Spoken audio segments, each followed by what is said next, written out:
Olá, pessoal do Felicidade dá Trabalho e do Arena de Ideias. A gente está aqui gravando direto de um festival. A gente está no Hacktown, em Santa Rita do Sapucaí, fazendo um episódio muito especial aqui do podcast Felicidade dá Trabalho, numa collab com o podcast Arena de Ideias da Oficina Consultoria. E eu estou aqui com uma convidada muito especial, a sócia fundadora da oficina, Patrícia Marins. Paty, se apresenta para o pessoal.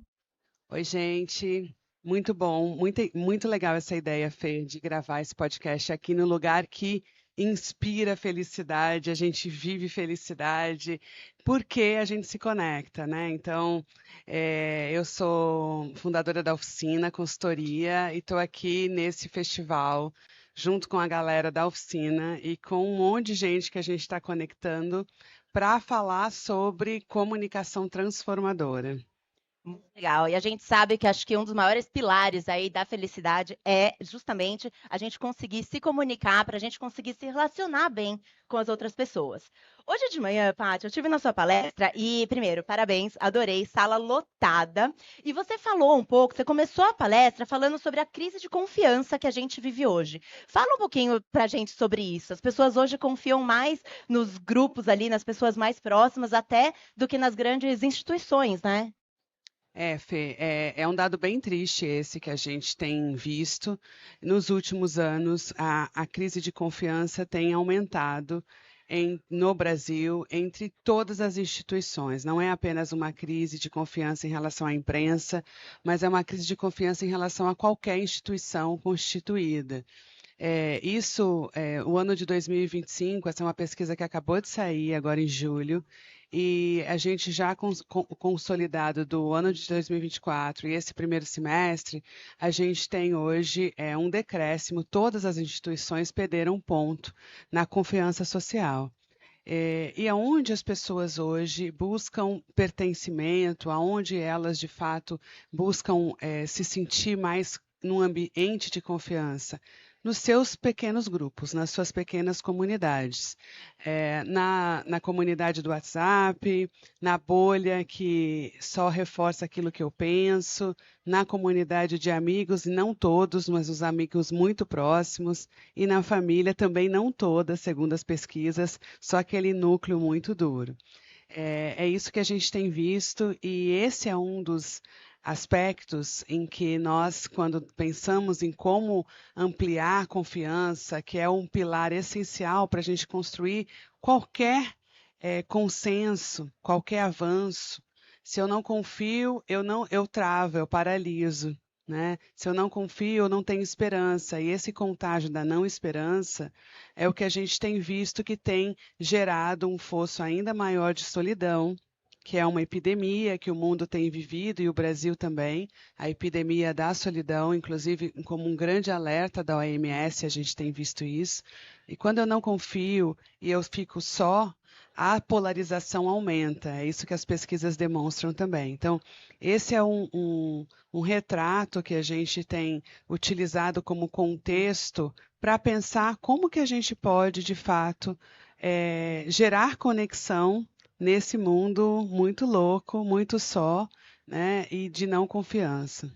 Você falou um pouquinho sobre polarização e você falou, né? Acho que é aquilo que a gente vive muito, que é essa questão da sociedade cada vez mais fragmentada, sobre esse radicalismo, muitas vezes não democrático, né? Cada um olhando para um lado, e isso, essa falta de conexão, de assim, essa necessidade das pessoas de participarem de um determinado grupo, tem muito a ver com essa falta de senso de identidade, né? Que a gente vê as pessoas vivendo hoje, precisando de um grupo para pertencer a algum lugar.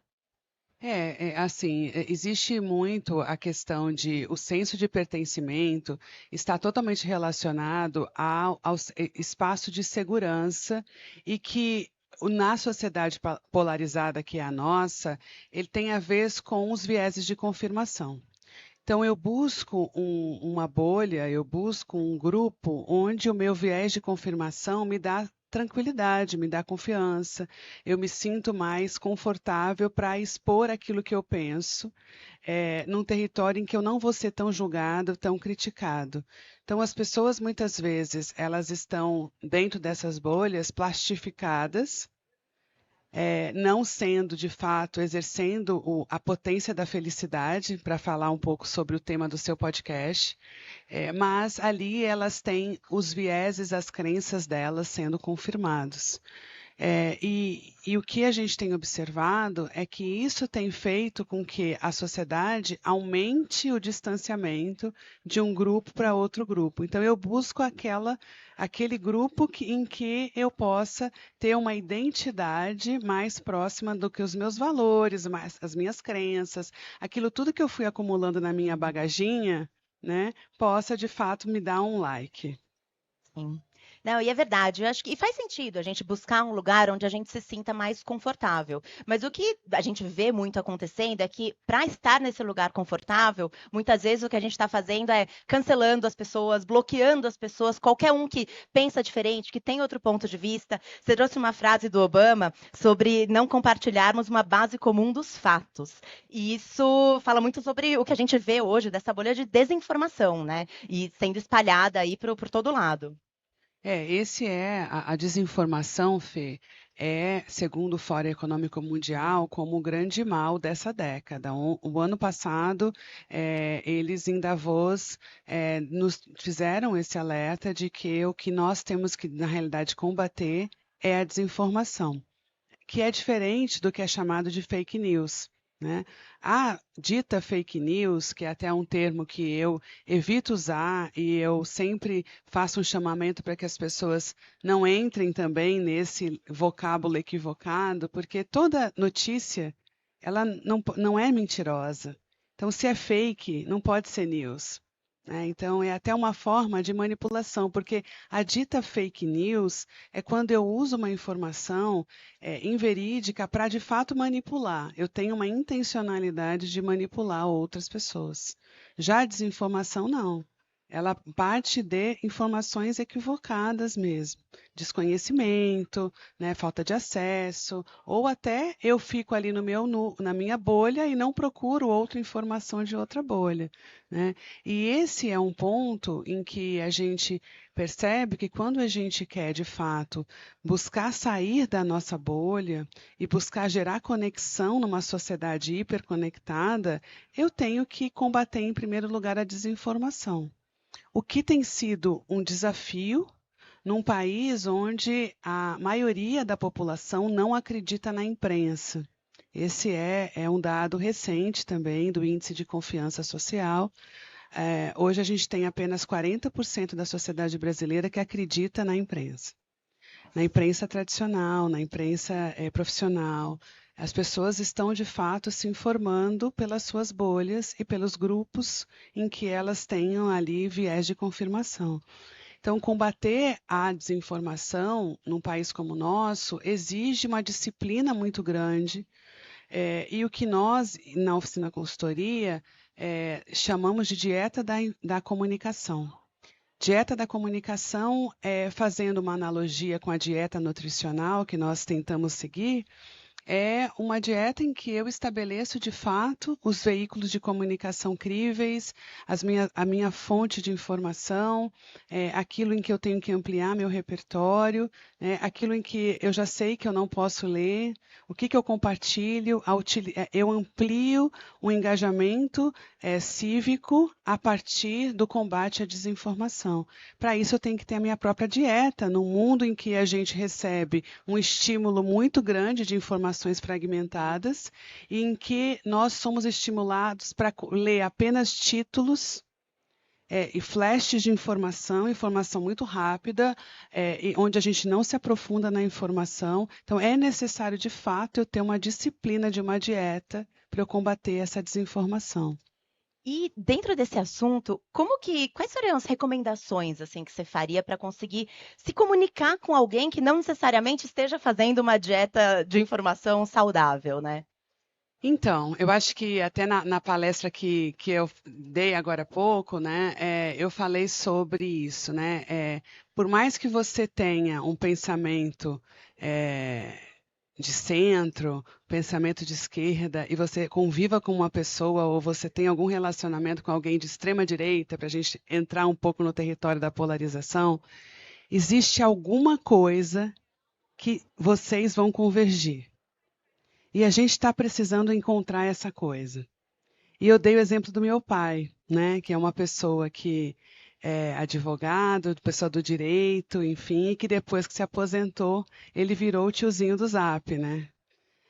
Muito comum, né? É muito Quem comum. não tem um pai, Quem um não tem tio, hoje alguém, alguém. né? Quem não perdeu um contato, quem não, né, deixou de seguir alguém, ou quem cancelou realmente relacionamento por conta disso tudo que a gente está vivendo e piorando, né? Porque também foi um dado muito recente é que a polarização ela aumentou nos últimos meses. Nossa. Né? Aquilo que a gente achava que a gente já tinha batido no fundo do poço, não, foi ressuscitado.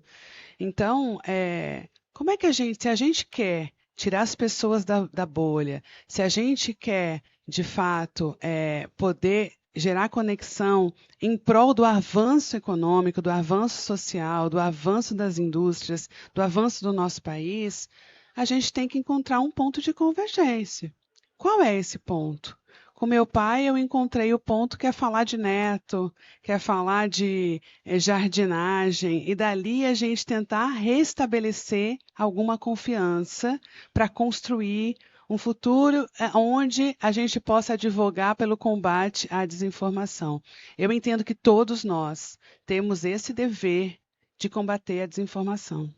Nossa, super, super. Eu acho que é uma coisa que é muito importante, principalmente porque a gente está, não só para a gente, mas para garantir esses relacionamentos mais saudáveis também e não precisar realmente bloquear e tirar algumas pessoas que às vezes eram ou são muito especiais na nossa vida, mas que por algum motivo foram capturados assim pela bolha e saíram, né? Saíram assim da realidade. Não parece que não vivem em outro planeta, né? Não viram, não acreditam em fatos que realmente aconteceram. Exato, né? A gente tem muita gente que nega que o 8 de janeiro tenha acontecido no Brasil.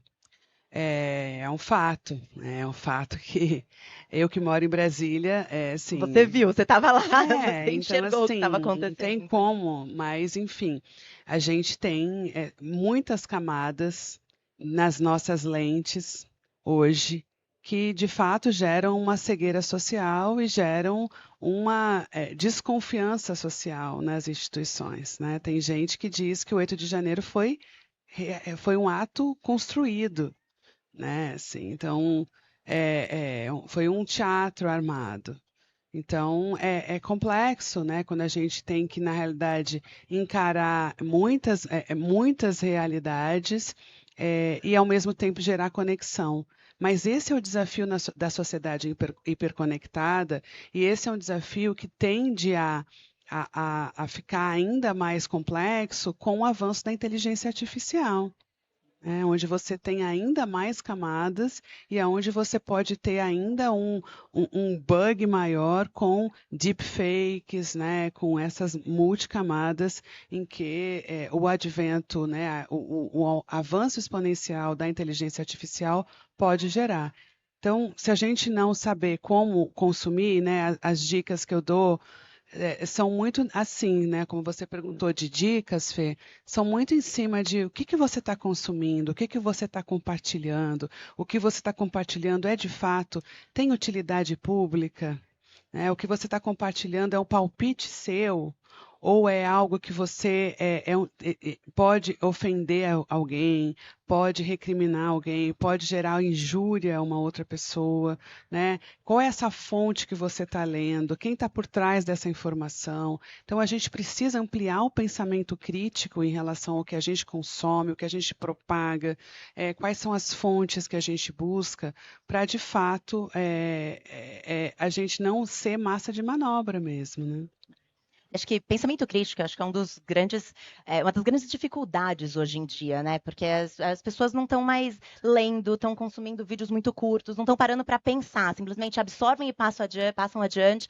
Ontem, numa outra palestra de vocês mostraram, a Natália, na verdade, mostrou um vídeo que tem viralizado agora essa semana, mas é que um vídeo que numa velocidade super rápida mostra, assim, as 300 coisas que aconteceram nos últimos 5 dias entre morango morango do amor e o que está acontecendo com, enfim, política, tarifaço, e assim, você mal tem tempo de se aprofundar numa coisa, já vem a próxima e você não é muito difícil de acompanhar. Isso gera um pouco essa ansiedade e, ao mesmo tempo, gera também uma espécie de um saudosismo, né? De tipo, nossa, quando eu era criança era tudo muito melhor, o desenho animado era melhor, o consumo de tudo, o sabor do chocolate era mais gostoso, e até era, né? Mas, assim, a gente vê isso muito. Como que é esse fenômeno vintage? Como que você vê isso? Essa é uma tendência, né, que é o human backlash, né, como os americanos estão chamando, já é uma tendência já há alguns anos e que ela tem se potencializado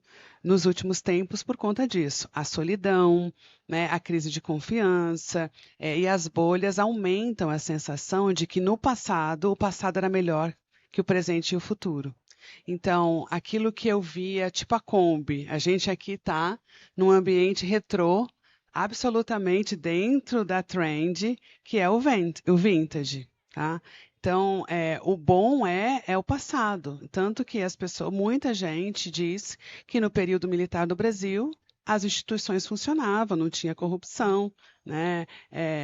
Eu adorei uma interrupção hoje na palestra, que foi assim, ninguém roubava celular, né? Ninguém roubava celular no período militar. Então, assim, a gente entra nessa, né, dessa questão, porque, na realidade, o fenômeno vintage, ele traz um conforto para as pessoas. Né? Então, ele traz um conforto do passado que não é o que eu estou vivendo, essa VUCA-VUCA, né? Esse mundo bunny, não linear, totalmente ambíguo, onde as pessoas estão muito frágeis, e o que vem pela frente. Né? O desconhecido nessa loucura toda faz com que eu tenha um freio e eu lembro do passado com muita saudade. Não que a gente tenha que desprezar o passado, não é essa questão, né? Mas o vintage, ele traz justamente esse território de segurança e está bombando. Né? Não, e o nosso cérebro faz isso mesmo, né? A gente tende, até como proteção, como mecanismo de sobrevivência, na neurociência a gente estuda muito isso, que é justamente a gente lembrar das coisas boas para poder viver uma vida melhor, né? Para poder ter mais inspiração, vontade aí de seguir vivendo. Mas, Paty, ótimo papo, adorei. Alguma dica que você gostaria de deixar para o pessoal? Olha, Fê, muitas dicas, né? Mas a principal é a gente, de fato, construir conexão. Quando a gente vive só a nossa bolha, só os nossos grupos, só aquelas pessoas que vão bater nas suas costas e falar que é muito legal, a gente não está, de fato, gerando conexão. E uma das receitas, e eu acho que a mais potente para a busca da felicidade, que dá trabalho pra caramba buscar felicidade, é a gente ter relacionamentos com qualidade. A qualidade dos nossos relacionamentos é o que determina o nosso futuro, a nossa vitalidade e de fato, a nossa vida longeva. Essa é uma frase da Esther Perel, uma psicoterapeuta que eu amo, né? Habitué em SXSW e que eu passei a acompanhar, e tem 2 podcasts incríveis também, enfim, e ela fala muito sobre isso, sobre a qualidade dos nossos relacionamentos. A gente não cria qualidade de relacionamento num mundo hiperconectado se a gente não fizer isso aqui. Então, a gente está numa praça super gostosa, olho no olho, a gente não está conversando, a gente não está transferindo para o WhatsApp, a gente está aqui e não tem nada mais gostoso. Então, assim, a treta, ela é resolvida não terceirizando pela mensagem do WhatsApp, mas é aqui. Então, eu acho que essa é a dica. As desinformações, as chamadas fake news, também seriam em menor escala se as pessoas se conectassem. Verdade. Verdade. Não, muito lindo, Paty. Antes de terminar, a gente tem um quadro no nosso programa que é o Quando a Felicidade Não Dá Trabalho. Então, eu queria saber para você, quando que a felicidade não dá trabalho? Você não combinou isso comigo, né? Não, não combinei. Te peguei. Gente, quando que a felicidade não dá trabalho? Poxa, essa é a pergunta de $1 milhão, né? Cara, vamos pensar aqui. Olha, eu acho que, enfim, eu amo buscar felicidade, ser feliz, né? E eu acho que a felicidade, ela é mais visível quando a gente coloca na nossa rotina pequenas quantidades de amor e conexão. Eu acho que pequenas doses de amor, pequenas doses de generosidade, pequenas doses de conexão, elas geram felicidade na minha visão do que é felicidade. Então, ela não dá trabalho quando a gente faz isso, sabe, Fê? Não é aquela coisa de, meu Deus, eu vou ganhar um bônus e eu vou ser muito feliz. Meu Deus, eu vou para a praia, eu preciso de pisar na areia, porque aí eu vou ser feliz. Meu Deus, eu preciso daquele cara, entendeu? Eu preciso emagrecer 20 quilos para ser feliz, sabe? Eu coloco tantos obstáculos que são intransponíveis e que eu nunca vou ser feliz. Então, assim, o aqui e o agora é tão mais fácil. Estar presente, Estar né? presente, Conectar. entendeu? Tá presente é uma dose de felicidade incrível. Então, assim, em vez de pensar o que vai ser amanhã, o que eu vou vestir, o que eu vou fazer, onde eu vou, cara, o agora, entendeu? É muito mais fácil.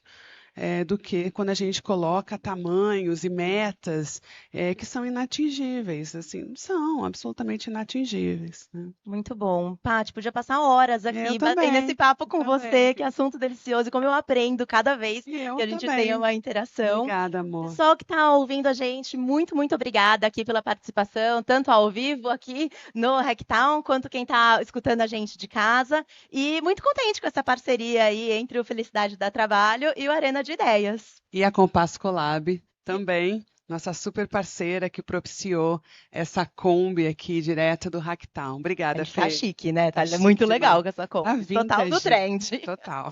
Tchau, pessoal. Muito obrigada. Obrigada, Fê.